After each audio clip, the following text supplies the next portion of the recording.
Hello everyone and welcome back to another video of mine. This time I'm back with Soulless Season 1 Episode 2. So the new partner of ours is an incubus. So literally there's nothing we can pull that this man doesn't see coming. Which is very disappointing. But I mean, hey, we got a hottie called VINCENT. To be quite honest, this is like the first guy I have my eye on. Like, I think his attitude is very attractive, but we will see what this episode is gonna give us. Like, I need to know what I have to work with. So this man better surprise me in a positive way. But we will see. Can a demon be taught not to kill? No. Soulless, Episode 2, Lesser Evil. Oh, not them treating us the lesser evil. Okay, they say we will teach you what it means to be a lesser evil. I'm on fire, not literally of course, but in nearly every other way. There are demons in this realm too like me. I'm not alone after all. You're an incubus, yes? You seem confused. I don't understand. Why couldn't I sense it? In your elusive form, I should have noticed it. Grinning, he returns to his human appearance. When you're up against a stronger demon, you're bound to be outmatched. My illusions will deceive even you. Even though he is just answering my question, I don't like his arrogant tone one bit. How strong are you supposed to be anyway? How old do you think I am? 28. How should I know? You can't be that much older than me.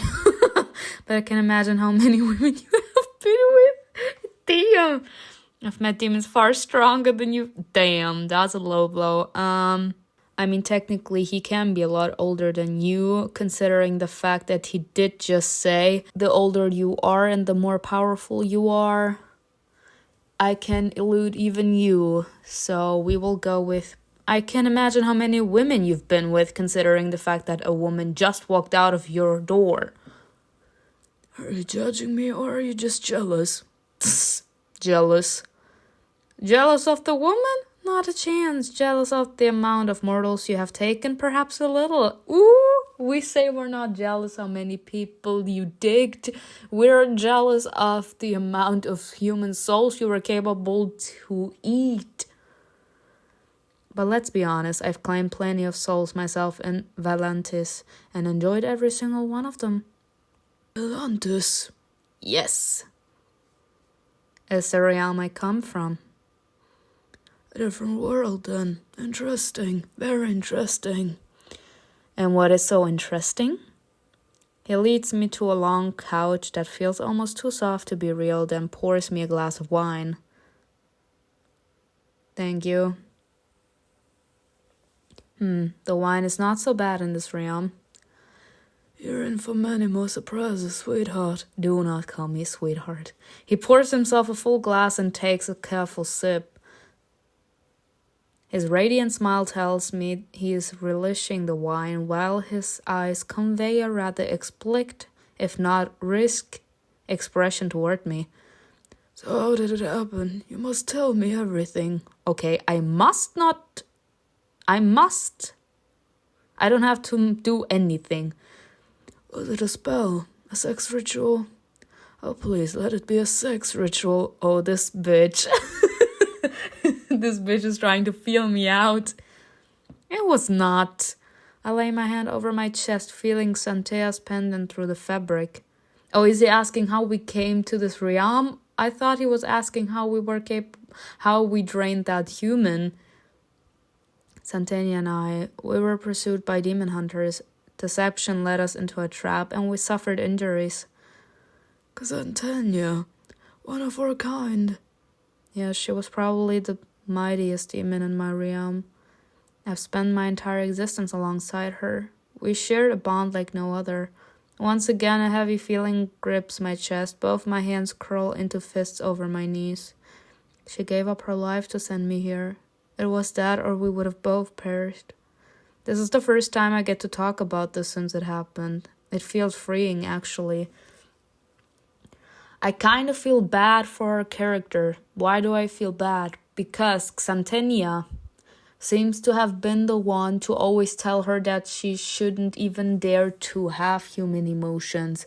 Like, she would always be the one to tell her that she's not human, she shouldn't show those human emotions, because if we do, we can't do our job, as in eating souls. So she always tried to force, in a certain sense, that view upon us. But we can't change who we truly are on the inside. We care. We have our heart on our sleeve. We carry our heart on our sleeve. So we actually show those human emotions. We're not capable to shut them off. We actually feel those emotions. So it's not like we can actually say, okay, we leave. So it's not like we can pretend, oh yeah, she died, whatever. We will be in the first stage of the 5 stages of grief. We're grieving because we actually show more human traits. This story is trying to say, oh, demons, they shouldn't feel human emotions, because if they do, it's not like they can eat, because they will feel guilty for killing the person in front of them, because they have to eat their soul. But here, they actually show that there are actually demons that share the same fate, in a certain sense, like humans. They all are capable to be submitted to their own human emotions. They are all slaves to their own human emotions. She's a slave to her human emotions. She cared about Xanthenia, and knowing that she sacrificed herself for her makes her feel guilty. It makes her sad. It makes her want to grieve. She shows human emotions. And our friend kind of tried to extinguish that humanity inside of us so that we would be strong. But that doesn't make us strong, because after that, Xanthenia is dead, and apparently we have been with her 200 years. She wasn't capable to extinguish that humanity inside of us. It's still there. Having another demon to talk to makes it easy. Having another demon to talk to makes it much easier. Being an incubus, he'd know what I'm going through. So, yes? was this Xanthenia as ravishing as you are? Did she guide you through, all the sexual techniques? Is this your way of making conversation? I can't believe my ears. For a moment, I wonder if he actually said those words. Me. Really? That's your response to what I just shared? Such strong feelings for a demon. I assure you, succubus. See? Because we share human emotions. We're capable to show human emotions. So he's like, you sure about that? Consider toning down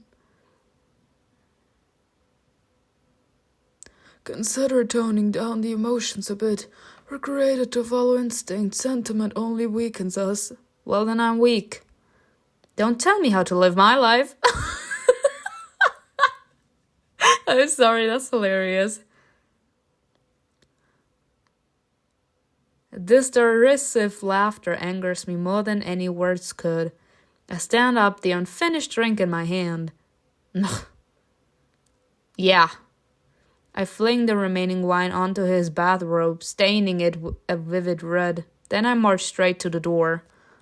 We actually cared about that girl. She was our friend. And you be doing all of this, that's too much. A powerful gust of wind whiffs past me, bringing with it his smell and the aroma of the wine I splashed, and suddenly he's there, blocking my way. My natural reaction is to feel offended, and I make it known by shoving him against the door. And the next thing on my mind, with that speed, he truly is a lot stronger than me. Picking a fight with him might not be the best idea. One look at him and my worries about him lashing back are gone. My push has apparently undone the loose knot of his belt that was barely keeping his rope together. Now he's just standing before me, fully exposed, his smirk implying he quite enjoys this turn of events. If all you wanted was to undress me, you could have just asked. Ugh. Punish him a little. Ask, you say? I'm moving closer, allowing my chest to make contact with his bare skin. He gulps, if ever so slightly. I do tend to elicit such response from men. With a teasing touch, I glide my fingertip along his jaw, holding his gaze steadily. I don't ask, I take. Me. Then I lean in for a kiss, or so he believes. Oof. Show him your claws, girl. And I sink my teeth into his lips, hard enough to draw blood. That's ought to teach him. Ouch. Don't ever get in my way again. He breaks into a chuckle, the small bite mark healing almost instantly as he fastens his rope back into place. You've got some fire in you. I like it. Your relationship with TREXIO has improved. All right, sir. I pull away. My point has been made loud and clear. Nothing more to be done. Again, he sweeps his eyes over me from top to bottom with a lack of courtesy that's all too common among our kind. I like that I've shared some of the reactions from the main character. Because in general, people expect us to be all like this loose person, like not really caring and taking everything in a certain sense as a joke. But we don't. And that's like what makes us more human than demon. In TREXIO's eyes, at least. So he's like, get rid of the humanity. I don't wanna. I like the form you've adopted. It's deadly, towering, perfect in its imperfection. It certainly stands out among the other succubi forms I've seen. You make it sound like it was my choice. Wasn't it? You shaped your human appearance yourself, yes? Path of Lust. Of course I did. I loved this form and the power it had over all the mortals I seduced. They can't help but adore me, my face, my body, my voice, all of me. No doubt, I'm sure they all died in absolute euphoria. Still, I wonder, did you think about using another form if this one didn't work out? I never needed to. This form has always been enough. Is that so?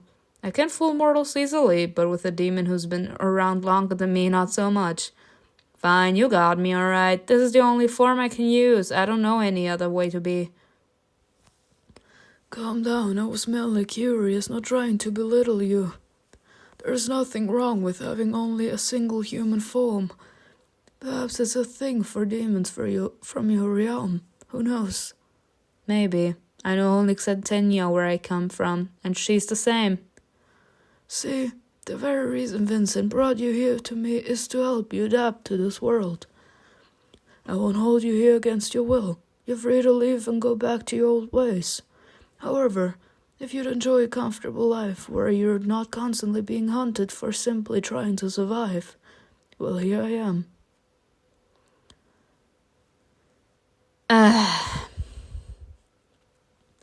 Okay, I will give you the benefit of the doubt. In a situation like this, I think he's a little bit too much, y'all. Like, if you guys want my opinion, I think he's a little bit too much. I think he could take things a lot more serious than he is. He's taking everything as a joke. The situation is not a joke. Like, we are still grieving and this man is already making fun of it. In general, of us and of the fact that we actually have human emotions. Like, that's something I couldn't stand. But he's making valid points and he's showing in a certain sense respect towards us. He's like, I'm not here to keep you here. Like, if you don't want to, if you want to go back to your old ways, if you don't want me to help you fit in, you don't have to. You can leave right out that door. But if you want to have it a little easier, I'm willing to help. He shrugs nonchalantly, his grin ever so charming. I suppose I can see why mortals would find him appealing. I think back on all those exhausting years of running from demon hunters, each moment fraught with dread and danger. Clearly, I really did enjoy the thrill of my deadly harvests, but a life free from being pursued relentlessly, especially now that Xantenia isn't around to protect me, sounds like a better option. How are you going to harvest the soul without making a kill anyway? He points to the table where the exquisite bottle of wine sits next to our glasses, one still full, the other empty. I cast a glance at my glass, then at the stain on his robe. I guess you're a demon after all. You're welcome. Sit back down, will you? After I put some clothes on, I'll fill you in on everything. As he retreats to his room, I pour myself another glass of wine. The taste is out of this world. My world, maybe. And the best thing, I don't have to worry about getting tipsy like humans do. Damn, you have a taste for finer things, don't you? Now properly dressed, he joins me, sitting a bit closer than before, but not overly so. His closeness only grabs my attention briefly before I return to my glass. The flavor is exceptional. Get accustomed to it, soon you'll be able to afford your own. But first things first. His voice, as if turning a page to a darker chapter, suddenly takes on a serious tone. Okay, so he asked that? Shocked me. Harvest me the way you would a human, Simona. Can we even harvest the soul of a demon? Aren't they soulless? Are you asking me to claim your life? But it would be such a waste of a handsome incubus. You have nothing for me to take. I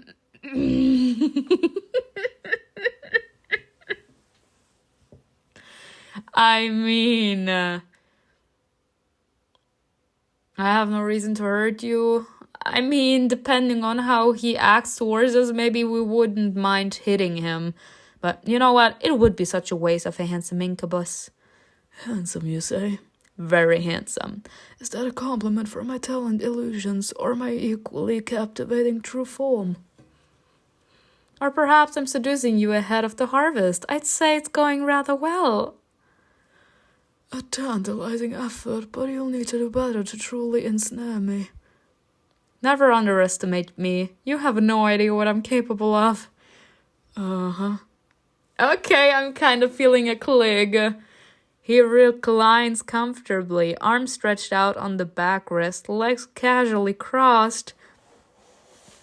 His movement, his hand briefly skims the curve of my neck. It feels intentional.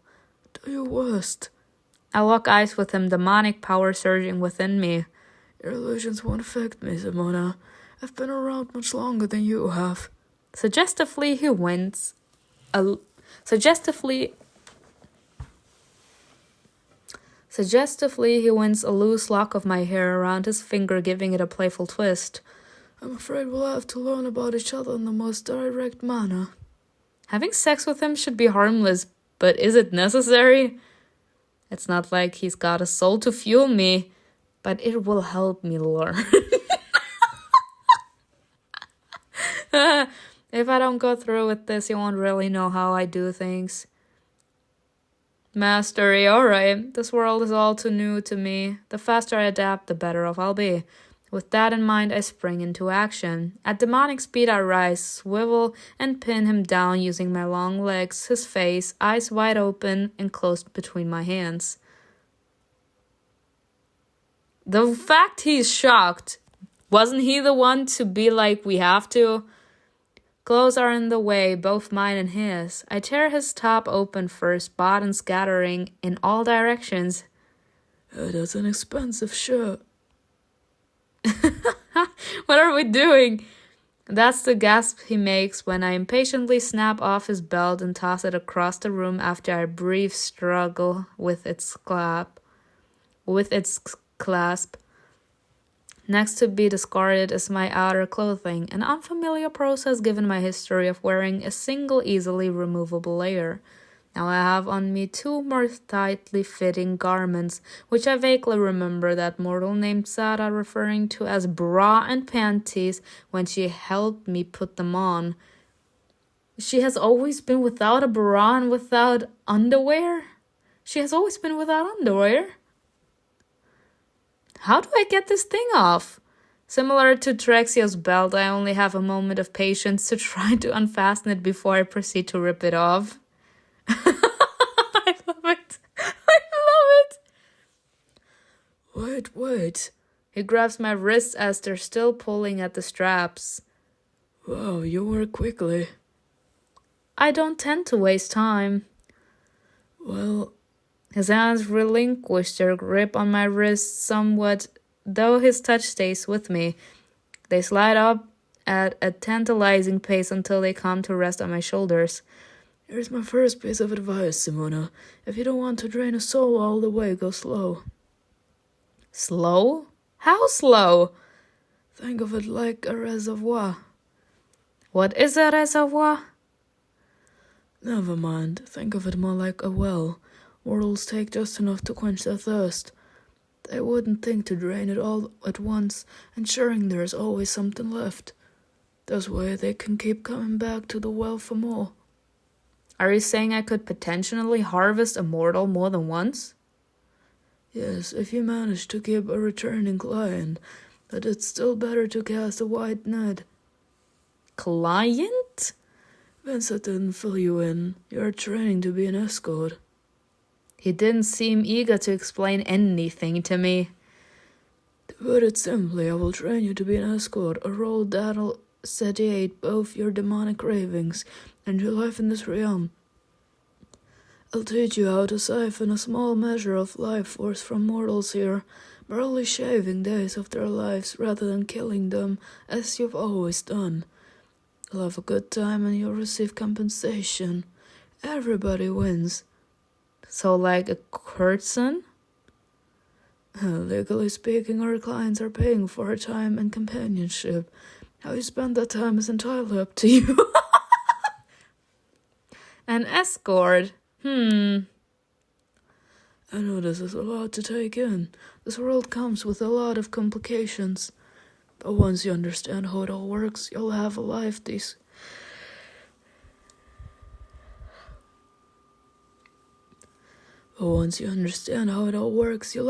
these mortals could only wish for. He takes a long look around his home, his grin both content and proud. Living in a place like this, high above everyone else, doing as I please, that's why I abandoned the underworld. I suppose it's not so bad to have a place to settle to call home. I bet not having to run from anything is a great feeling. Tenderly, he sketches circles around the slopes of my shoulders with his thumb. But we're getting ahead of ourselves. Let's start with the basics first, before we talk about the future. His eyes, piercing as an archer's aim, capture my gaze unyieldingly.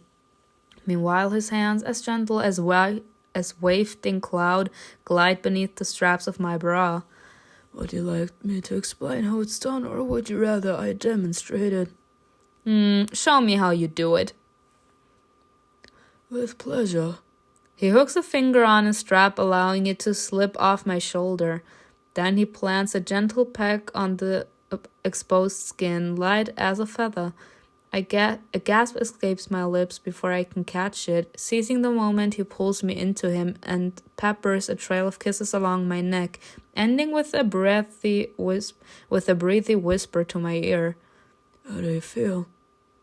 I don't know. Good. Saying that, he mirrors his actions on my other shoulder. It's a weird blend of sensations, intriguing yet unsettling, but also oddly pleasant. Why am I feeling like this? Because he's fine? Because he's fine. Is it the pull of his overpowering strength, or could it be that no mortal has ever been so deliberate with me? As I am deep in thought, his ceaseless actions continue to captivate my senses. His lips brush over each contour of my uncovered skin. Though such actions speak of lust, they remain reserved. For all his suggestive antics, he hasn't crossed the line into anything overly sexual, nor has he removed my last garments. I'm torn. Part of me is baffled by his restraint, while another part secretly craves for him to go on. You're breathless, your body's warming up, you yearn for me. Path of lust. I lean back, breaking our connection, but at the same time, provocatively arcing forward as if daring him with my almost unveiled curves. It seems to me that you're the one who can't resist me. Grasping my hips, he tilts me back toward him. I find myself unable to put up any form of resistance. It's fine, Simona. This is your training. You don't have to deny what you're feeling for me. I'm not.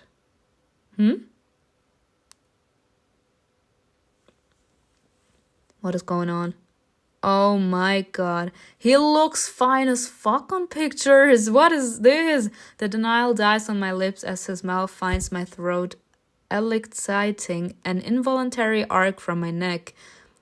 Unrestrained, his hands revel in the feel of my body, exploring freely. The gestures are familiar, but the emotions they stir within me are inexplicably new. His touch graces over my skin, brushing against the fabric of my displaced bra. A fervor of neat surges. A fervor of neat surges, more powerfully mine than his.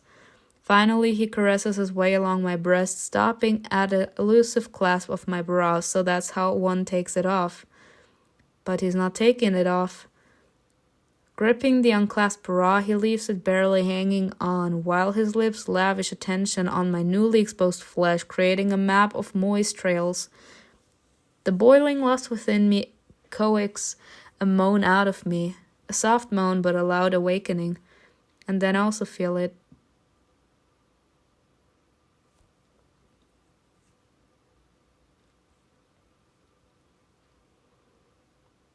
This vulnerability is exactly what I need mortals to feel before I can take their life force.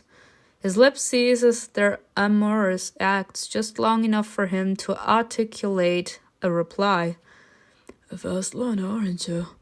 Then he tries to strip off my bra entirely, but I stop him, hooking it back together now that I know how that little clasp works. Right when it was getting good. Sir, you had your choice. You didn't want to. You wanted to take it slow. Now you are high and dry, and now I'm done with you. I'm here to master adaptation in this world, not to waste my time in fruitless sexual encounters with demons. Being a succubus, I'm clearly not opposed to or fearful of sex, but something about this situation makes me worry. He kindles feelings in me that I've not felt before, feelings that I only ever provoke in others. I don't like that one bit. She never fell in love. And I have the feeling that she's the kind of demon that can't separate lust from love. And that's why she never tried to fall in love. Thankfully, he's unaware of my true reservations. Sex is never pointless, my dear Simona. In a futile effort to seduce me, he lifts his hips toward me. I can feel his swelling lust, but choose to ignore it. I get it now. As long as mortals are vulnerable, I can siphon energy from their souls. What you just did to me, I can influence mortals in the same way, either physically or by way of illusions. Sensing my resolve, he ceases his seductive pursuit and relinquishes his hold. I pull away and return to my seat next to him. You're right. With enough practice, you'll have complete mastery over your body and power, allowing you to control how much you take. Ultimately, you'll be able to have sex with a mortal without taking anything from them at all. Really? Of course, don't worry. It's not as tough as it sounds. Good, because then I will be capable to go with Vincent. I'm not concerned about that at all. I was merely wondering about the purpose. Why would I not want to hurt mortals? And why would I be with them if I'm not getting anything out of it? He chuckles. Because I find genuine delight in the act of lovemaking. Yet understand if you spend enough time in the underworld. Envision countless years spent toying with the cravings and desires of damned souls, yet never allowing them to fulfillment. The torment was as much mine as it was theirs. So you only came to live among human for freedom? Absolutely. I will claim my desires and exercise my will, and no force will constrain me any longer. What about your companions, like the woman who was with you? Do you have any feelings for them? I have no companions, Simona. I stand alone. Anything I do is for my own benefit. She's merely one amongst the countless souls who serve to satisfy my needs. That said, I do try to be fair. I did have the thought that that woman may have been there just for him to siphon a little bit of her energy. The pleasure they offer me is returned in kind, and I refrain from draining their life essence, unless I really have to. What a strange demon you are. No, you're the strange one. I'm as self-preserving as any demon you'd meet. Moreover, all this training helping you get acquainted. Don't think it's me being generous or looking out for my own kind. Well, what do you want from me? His next words quickly erase any thought that he might be joking. You'll have to pay me back one way or another. With what? Money? I already owe Vincent $1,800 apparently. He lightly strokes my cheek with the back of his hand, but there's no warmth in the gesture. I don't know yet, but we'll figure something out, I'm sure. Y'all, I would hate to be trapped in a situation like this. Like waiting for him to finally tell me what exactly it is that he wants from me. And I don't know how long he will pull it out. I would have the feeling like the more lessons I have to take from this man, the more favors he will want to ask, the more favors he will want from me. If there's anything I relish as much as the thrill of fresh energy coursing through my veins, it's indulgent in the comfort of a warm bath. I can't definitely say it's the allure of cleanliness or something more, but the sensation of water caressing my skin brings me joy. Doing all right in there. You're certainly taking a sweet time. Oh, what's the matter with you? Let me do my magic. Yes, I'm fine. Leave me be. I absolutely hate being bothered while bathing. Sure, he was helpful in teaching me how this whole shower thing works, but his presence is unneeded now. Look, I'm going to need you to hurry it up and, take a really long stroll out there. Why? Because... She sounds good. Can she join us? Even without seeing her, I can tell she's not the same woman as before. No, not this time, babe. I hear the sharp sound of a slap followed by the woman's high-pitched squeal. Go on, get yourself ready. I'll join you in a moment. Footsteps withdraw, accompanied by her fading giggles. Seriously, TREXIO? What can I say? I'm a creature of insatiable desire. Okay. I'm kinda growing on him. Okay. I'm still not 100% down with this bitch, but he has some nice personality traits that I like. Okay. By the way, I've thrown your clothes in the washer. I set out some clean ones for you to choose from just outside the door. I know I should be asking what a washer is, but something else piqued my curiosity. You keep women's clothes in your home? Oh, things sometimes go a little overboard and... Yeah, and you aren't as slow as you would like. A distant shout from the woman interrupts him. It's too faint for me to make out what she's saying. Well, consider what you did to my clothes earlier. I'm sure you don't need much explanation. Yeah, like I said. Now wrap it up and get out of here. I'll be tied up for the next couple hours. I can't fathom why he's chuckling at his own words, and honestly, I couldn't care less. What matters is that he's gone again. He's laughing because of the thoughts that are running through his mind.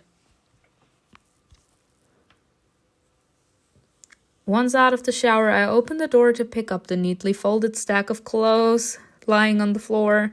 I can't decide if these are any better than what I had on before. Looks like I've got some learning to do if I want to perfect my hunt. Now, what to wear? Ooh, okay. Not my style. Not bad. Oh, I like this one though. This or this? No, I'm sorry. I like this one.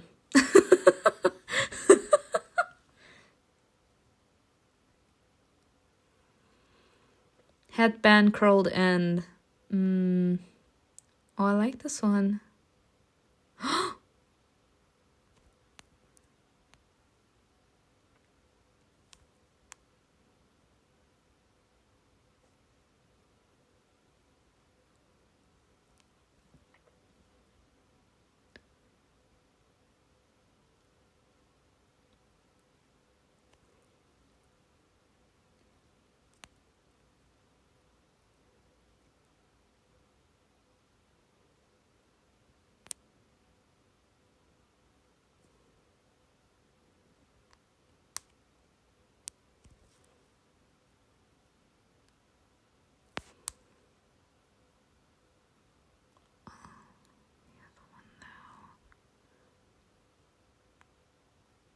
No.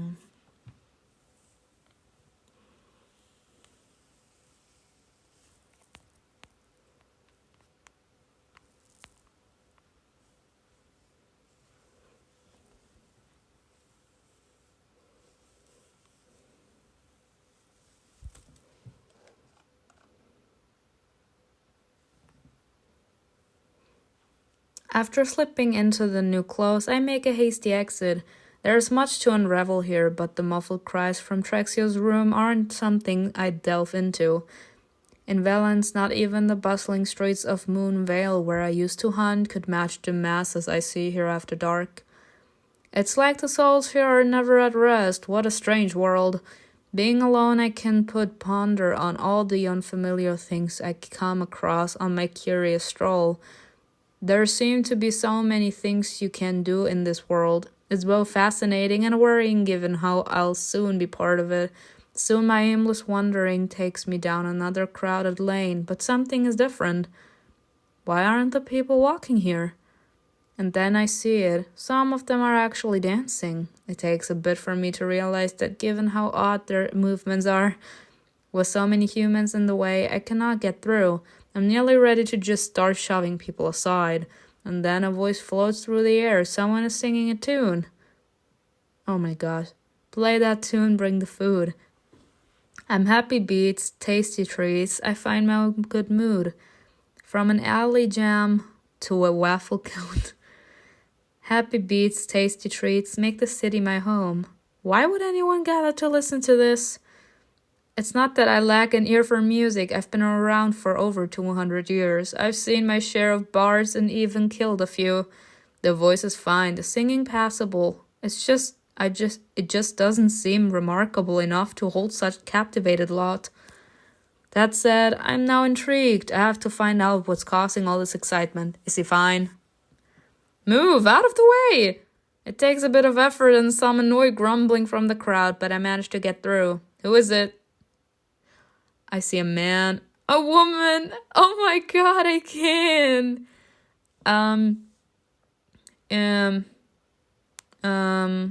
You know what? Considering the fact that I said she's a bi queen, I'm gonna see a woman.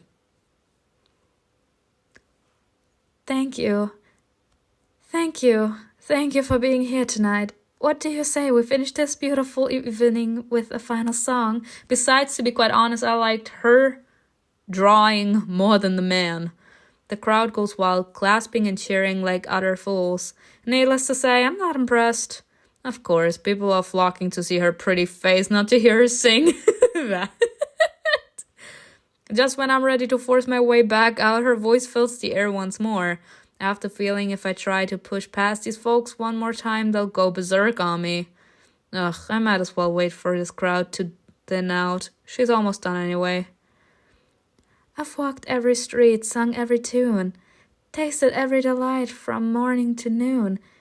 But what if there's more just beyond the sky? Another world of wonders waiting for you and I. Another world of wonders? Did she come from another realm too? Nah, girl, this is just a lyric. Oh my gosh, look at this. She's so beautiful. I love this. And now she has my attention. I listen carefully to every word, trying to find a clue, but of what? I don't know for certain.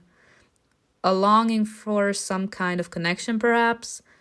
So here I go with a longing in my heart, in search of another world where a new song will start, with hope as my guide and dreams as my chart, beyond the horizon where my next chapter will start. She is so pretty. Like,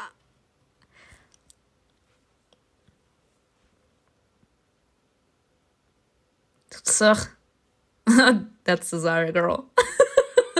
To be quite honest, considering the fact that we already had two men in our lives, and considering the fact that I was like, I'm gonna go with the bike queen, I think it was just fair to pick the woman here. Just saying. Like, if I'm gonna go with men and women as a choice, then we should also have the choice. Like, just see it unfolding. Hopes and dreams, what a joke. There's no way she's like me. The disdainful sound I make is quiet, drowned out by the surrounding noise. I doubt anyone else hears it. Yet somehow her eyes find me almost immediately. Aw, she heard me, didn't she? Stare back, smile back, look away. You know what? Smile back. She smiles at me, I smile at her. My demonic instinct urges me to smile back before I realize it. Then clarity hits me. Mortals like her are corrupted to the core. For her, it's undoubtedly the greed for influence and lust for fame.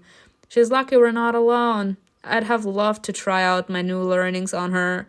Girl, be kind. Eventually, after an agonizing length of time that challenges even my immortal patience, the song comes to an end.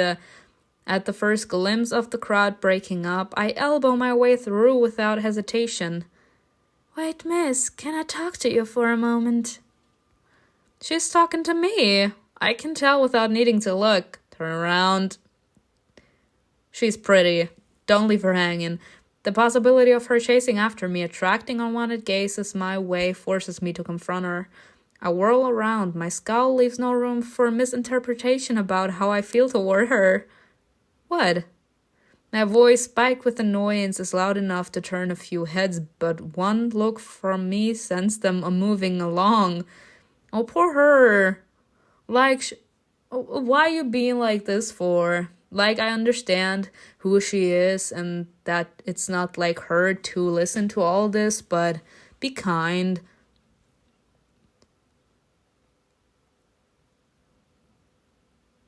Oddly enough, all these folks who were so captivated by her just moments ago are now strikingly indifferent as she walks by.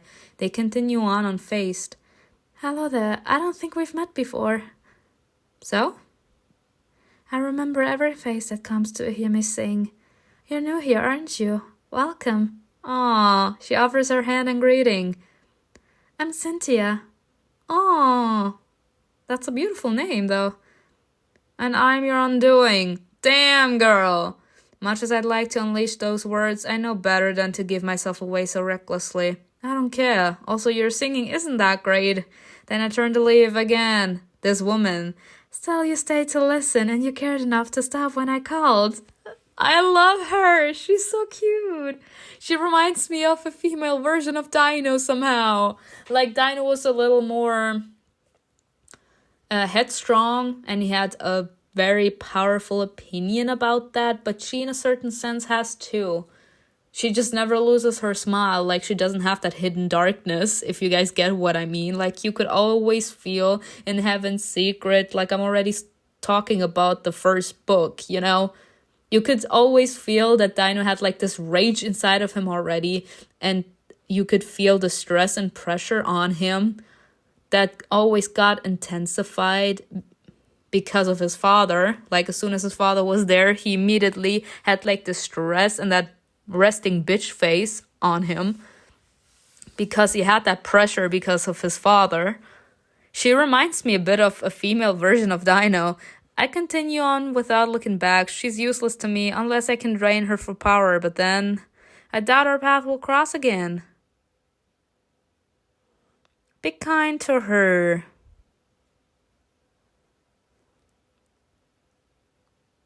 Throughout the night, I wander, observing both people and things, pondering their roles in this world. Then once the streets are finally empty, I find myself questioning my own purpose. I also can't help but think about Xantenia. If Xantenia was here, we would have so much fun exploring this world together. Instead, I'm stuck learning from a self-serving incubus and a power-hungry warlock. Do I have any purpose in this world? Is my place truly here now? I mean, it's not like you can go back. I chuckle to myself, a dry laugh, there's no joy in it.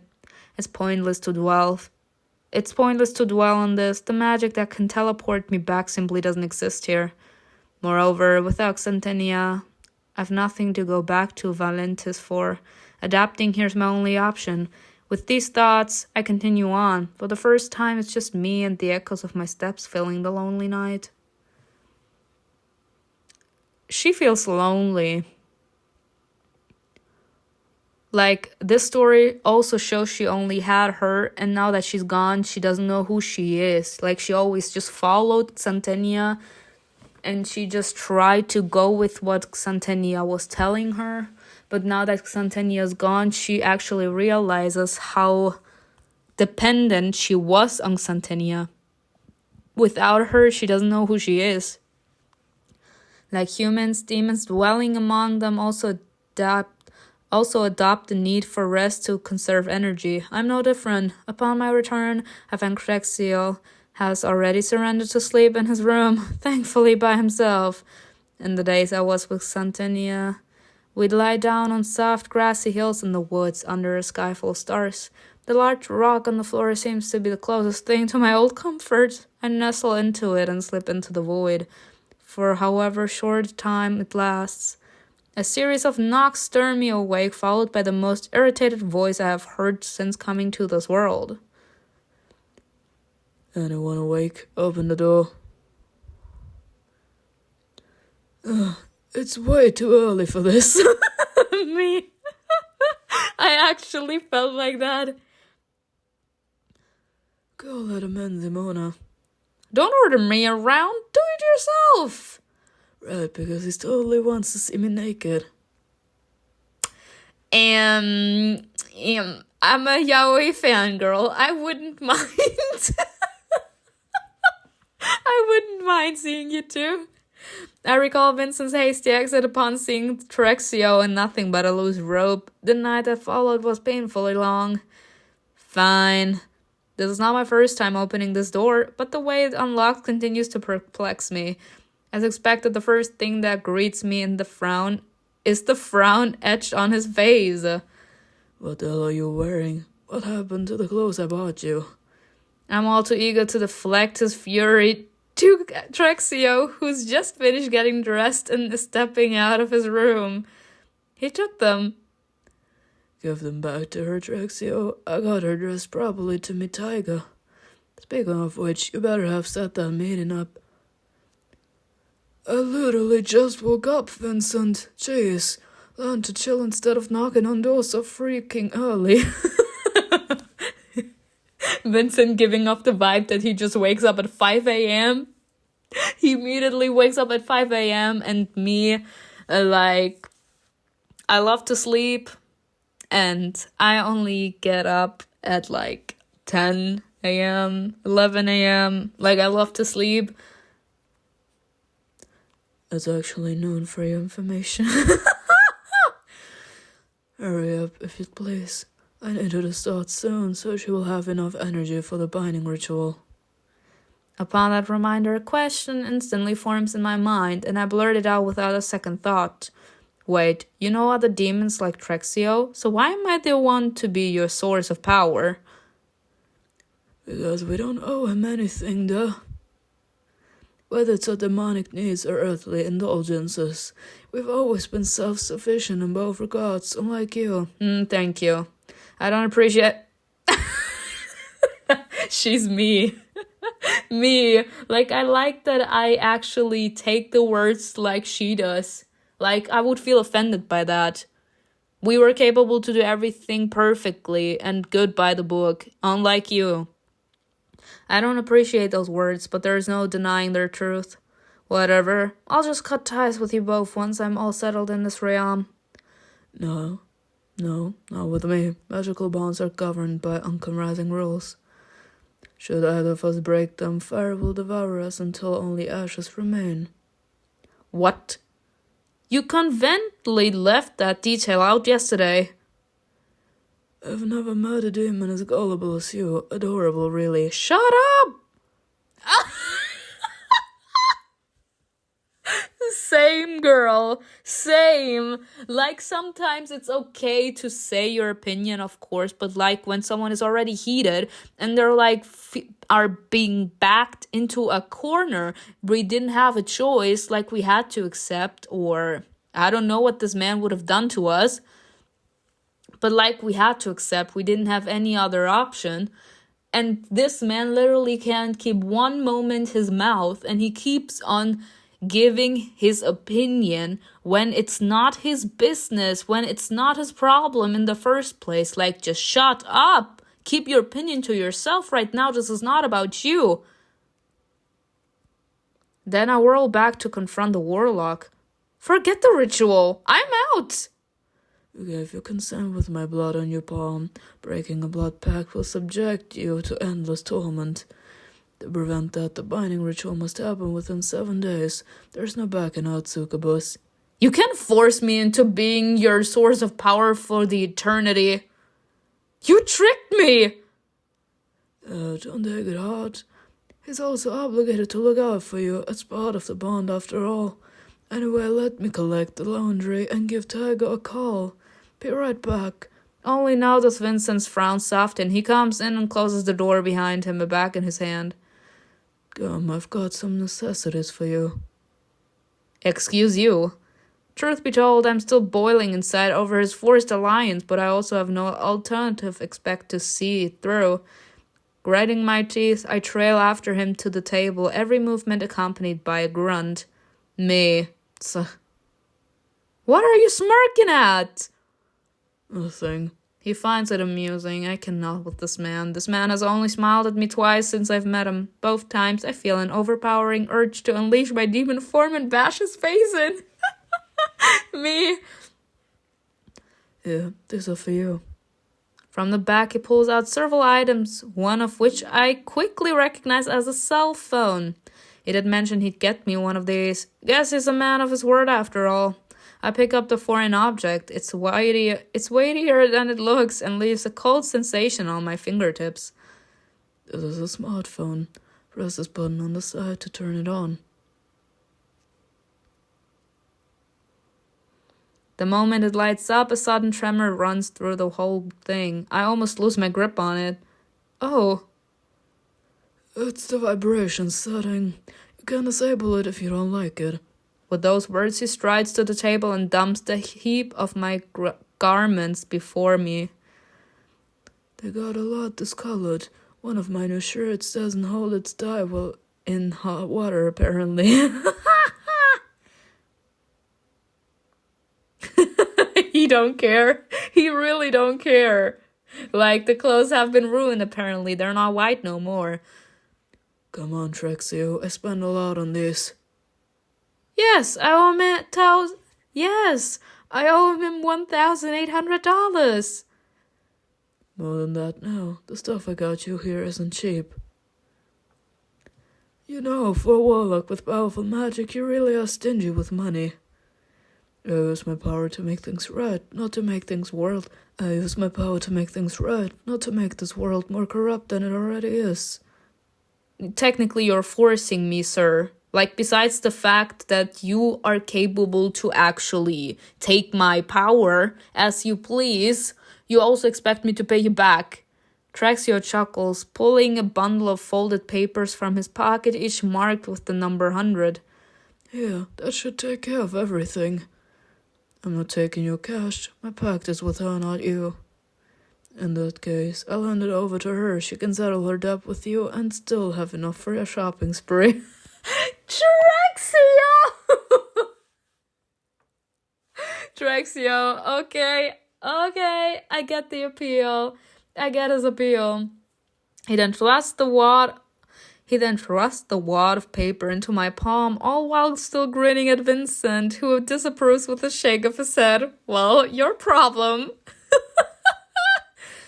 How did your call with Tiger go?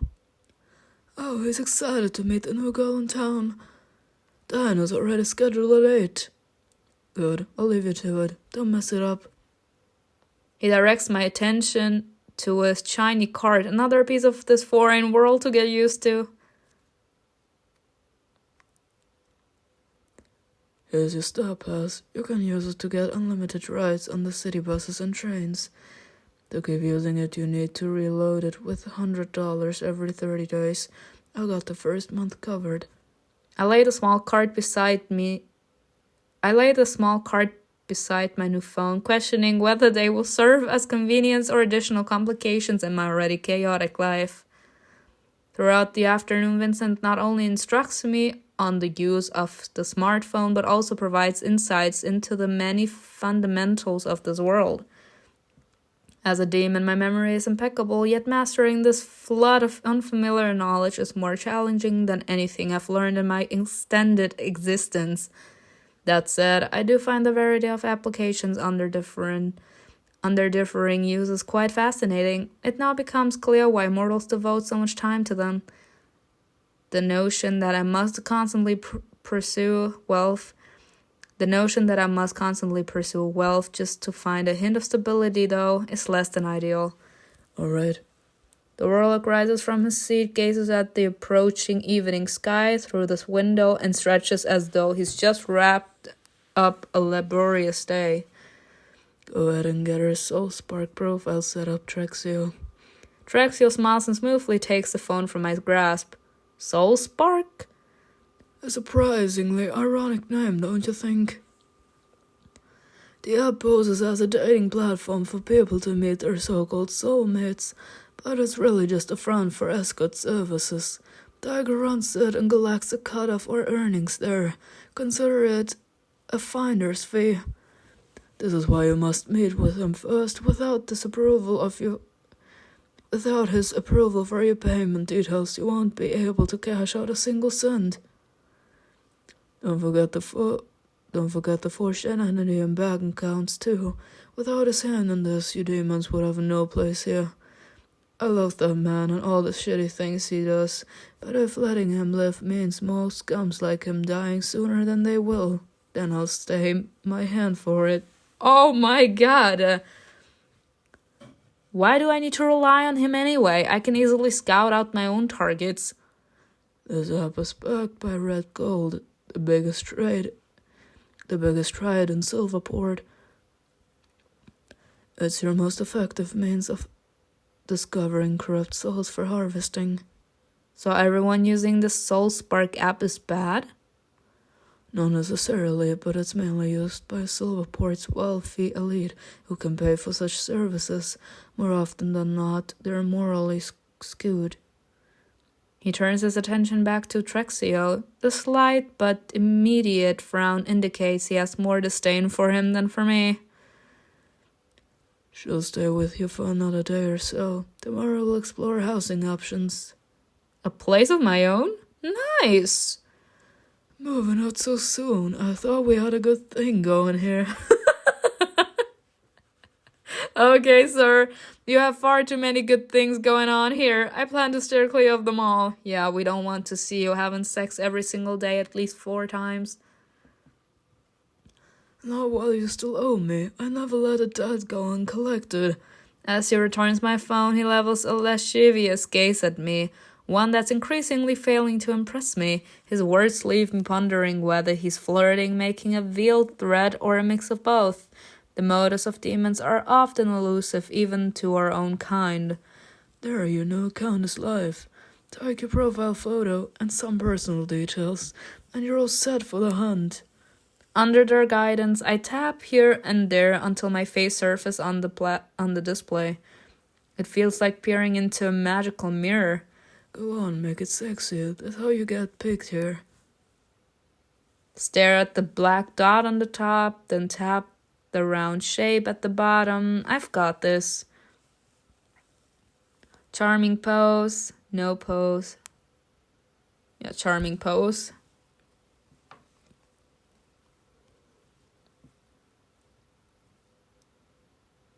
You're swiftly adapting to the ways of this unfamiliar realm. Bye. The posture comes naturally, even as a still image. I can see my allure emanating from it. TREXIO sneaks a glance at my new profile picture over my shoulder. Not bad. Not bad at all. The art of seduction comes naturally to me, but observing it captured in this way is nothing short of magical. This world was pretty damn amazing. The longer you're here, the more you'll realize this. Mastery! I think I'll do just fine here. So what's next? Sit and wait for these humans to unwittingly invite their doom? Let's be clear, there's no doom here. You won't share a bed with any clients until you're sure you won't kill them. On that note, how long will it take for her to get it right? That depends on her, not me. We barely scratched the surface of lesson one yesterday. His sly grin is triggering flashes of the inexplicable sensation I experienced last night. Not good, but I'll be damned if I allow him the satisfaction of seeing that in my face. I'm an adept learner. I'll manage just fine. You better. Like I said, we only have 7 days. If you don't accumulate enough power for the ritual, you will not survive it. Why does it seem like I'm the only one at risk here? Because it's the way of the Starling Witches. We thrive by drawing energy from demons. I assume that was clear by now. Nothing is ever clear with you. What's that? A notification. Swipe down the tab on it to view it. Here, I'll show you. I turn quickly, keeping my phone out of his grasp. I can handle it myself. Then, doing as he said, I opened the Soulspark app. Oh, it seems like someone's already smitten. They've booked an evening with you. Say hello to your new career, Simona. You're officially Nesco. Gripping my phone tightly, I feel a surge of exhilaration pulse through me. And I have officially found my next prey. Y'all, we are an escort now. We are willing to drain people of their souls, but not enough to kill them. This is hilarious and exhilarating, if I might add. But it will be interesting. I'm not sure what to feel, or in general, I'm not sure which guy I like more. Whether it's Vincent or TREXIO, I'm not sure, but I do have to say I tend more to go with Vincent. But considering what just happened in the last few moments, I'm not sure I'm going for either of these two, but we will see what the third episode is gonna be like. Maybe they will wear me down, who knows. But I hope you enjoyed this video with me. Tell me in the comments below what you think was best, and I will see you in another video. Bye.